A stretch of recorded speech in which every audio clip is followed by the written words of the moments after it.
नमस्कार विद्यार्थी मित्रों, मैं यशा गडन मां आशापुरा विद्या संकुल के ऑनलाइन टीचिंग में आपका स्वागत है। विद्यार्थी मित्रों, हम कक्षा 12वीं का अकेली पाठ पढ़ रहे थे। उसका हमने थोड़ा सा हिस्सा पढ़ लिया था। अब आगे पढ़े उससे पहले थोड़ा पुनरावर्तन कर ले। तो यहाँ पर सोमा बुआ की बात करी है। वो कहते हैं कि सोमा बुआ परित्यक्ता है, अकेली है और बुढ़िया है। उनका जवान बेटे की मृत्यु हो गई। फिर उनके पति तो उन्हें छोड़कर घर बार छोड़कर तीर्थवासी हो गए। वो वो साल में एक आध बार आते थे। इसलिए सोमा बुआ को अपनी ज़िंदगी आस पड़ोस वाले व्यक्तियों के सहारे पे निकालनी पड़ती थी। सोमा बुआ उनके आने पर थोड़ी सी नाराज़ हो जाती थी, क्योंकि वे उन पर बहुत रोक टोक रखते थे। उन्हें कहते थे कि वहाँ मत जाओ, ये मत करो। और फिर एक दिन ऐसा ही हुआ कि किसी के यहाँ मुंडन था और उनका न्योता नहीं आया था। फिर भी सोमा बुआ वहाँ पर चली गई और तब उनके पति उन पर गुस्सा हो जाते हैं और वो कहते हैं कि तुम क्यों जाया करती हो।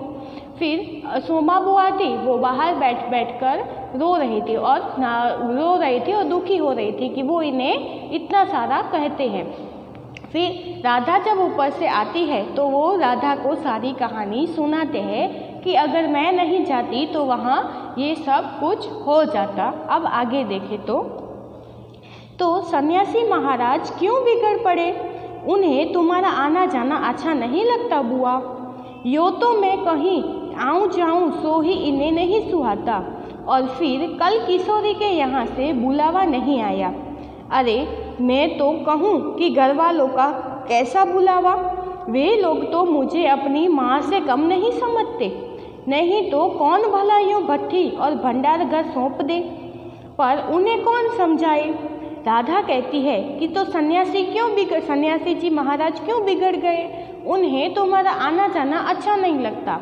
तो सोमा बुआ भी कहती है कि हाँ, उन्हें तो मैं कहाँ आऊँ जाऊँ, ये तो अच्छा लगता ही नहीं है और वो मुझे डांटते ही रहते हैं। फिर सोमा बुआ कहती है कि घर वालों का कैसा बुलावा? वो तो नहीं बुलाते तो भी हमें चलना चाहिए और उन्हें मुझ पर इतना विश्वास था, तभी तो मुझे ये सारा रसोई घर का काम सौंप दिया था। पर उन्हें ये कौन समझावे? अब आगे कहने से लगे तो जबरदस्ती दूसरों के घर में टांग अड़ाती है और एकाएक उन्हें क्रोध भरी वाणी और कटु वचनों का स्मरण हो आया, जिसकी बौछार कुछ देर पहले ही उन पर हो चुकी थी। याद आते ही उनके फिर आंसू बह चले। सोमा बुआ कहती है कि वो मुझे कहते हैं कि तू जबरदस्ती दूसरों के घर में क्यों टांग अड़ाती है? वो तुझे नहीं बुलाते फिर भी तू चली जाती है। और ये सोचकर उनके आँखों में फिर से आंसू आ जाते हैं।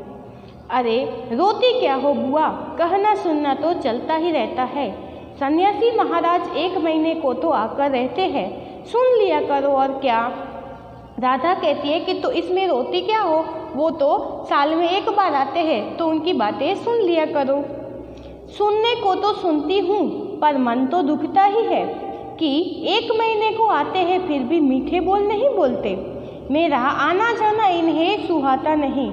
सो तू ही बता राधा, ये तो साल में 11 महीने हरिद्वार रहते हैं। इन्हें तो नाते रिश्ते वालों से कुछ लेना देना नहीं, पर मुझे तो सबसे निभाना है। वो राधा कहती है कि हाँ, मैं तो सुन लिया। वो राधा सोमा बुआ है, वो राधा से कहती है मैं तो सुन लूँ, लेकिन मन तो दुखता है न। वो तो साल में 11 महीने तो हरिद्वार में रहते हैं और उन्हें तो रिश्तेदारों से कुछ संबंध निभाना नहीं है, लेकिन मुझे तो निभाना पड़ेगा ना। मैं भी सबसे तोड़ ताड़ कर बैठ जाऊं तो कैसे चले? मैं तो इनसे कहती हूँ कि जब पल्ला पकड़ा है तो अंत में भी साथ ही रखो। सो तो इनसे होता नहीं। सारा करम धर्म यही लूटेंगे, सारा जस यही बटोरेंगे और मैं अकेली पड़ी यहाँ इनके नाम को रोया करूँ।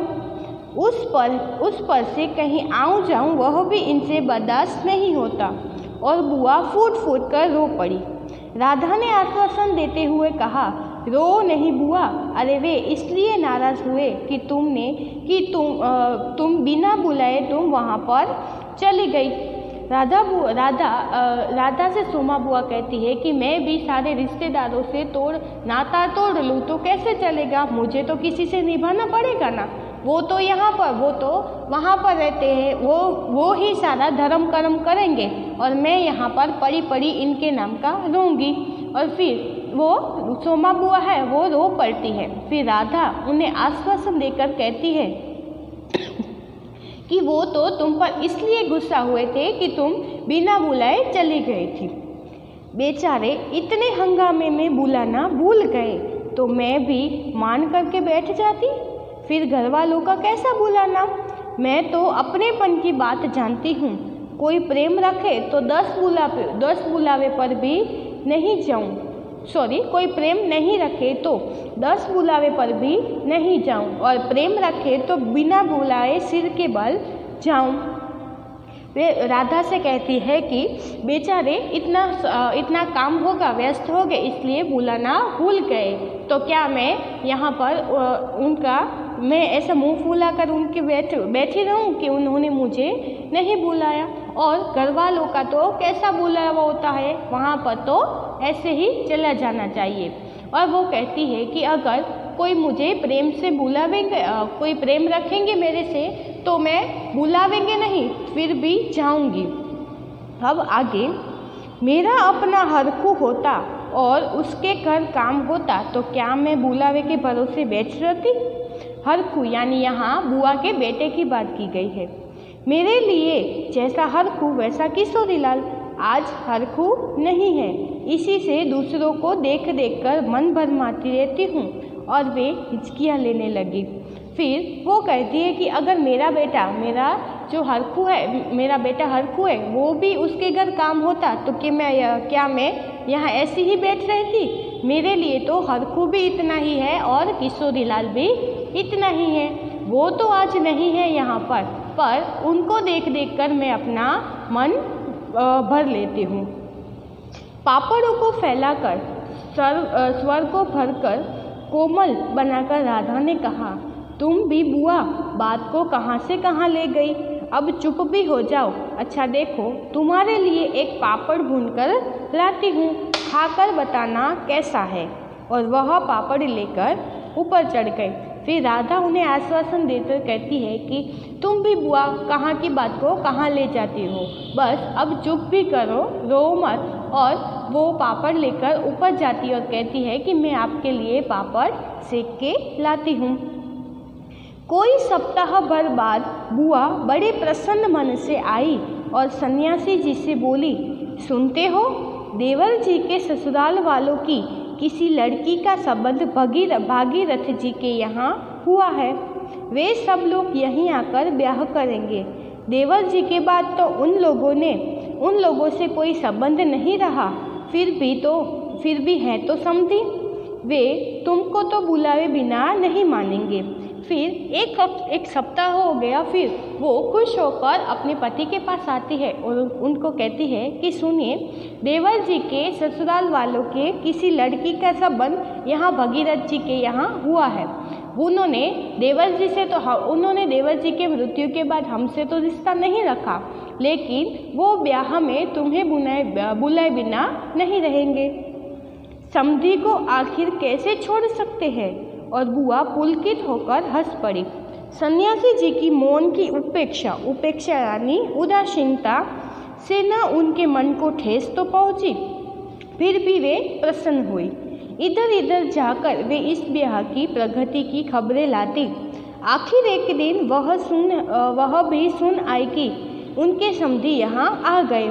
जोर शोर से तैयारियां हो रही है, सारी बिरादरी को दावत दी जाएगी, खूब रौनक होने वाली है। दोनों ही पैसे वाले ठहरे। वो उनके पति को कहती है कि आखिर समधी है तो उन्हें बुलाए बिना कैसे रहेंगे। और वो प्रसन्न हो जाती है और वो कहीं से सुन के भी आती है कि वो लोग यहाँ आ गए हैं। और वो सारी बिरादरी को दावत देंगे यानी खाना खिलाएंगे और उनके यहाँ तो ज़ोर शोर से ब्याह की तैयारी हो रही है। आगे देखिए, क्या जाने हमारे घर तो बुलावा आएगा या नहीं। देवर जी को मरे 25 बरस हो गए, उनके बाद से तो कोई संबंध ही नहीं रखे भी कौन। यह काम तो मर्दों का होता है। मैं तो मर्द वाली होकर भी बेमर्द की हूँ। और एक ठंडी सांस उनके दिल से निकल गई। राधा बुआ कहती है कि क्या जाने वो हमें बुलाएंगे या नहीं। देवर जी को मरे हुए 25 साल हो गए हैं, लेकिन उनसे हमारा कोई संबंध है नहीं, इसलिए। और वो फिर कहती है कि हाँ, कौन रखे ऐसे संबंध तो ये काम तो मर्दों का होता है। और मैं तो मर्द वाली होकर भी बेमर्द, यानी कि मेरा तो पति है लेकिन मैं तो एक परित्यक्ता हूँ। और वो फिर ठंडी सांस लेकर उनकी ठंडी सांस उनके दिल से निकल जाती है। अरे वाह बुआ, तुम्हारा नाम कैसे नहीं हो सकता, तुम तो समझिन ठहरी।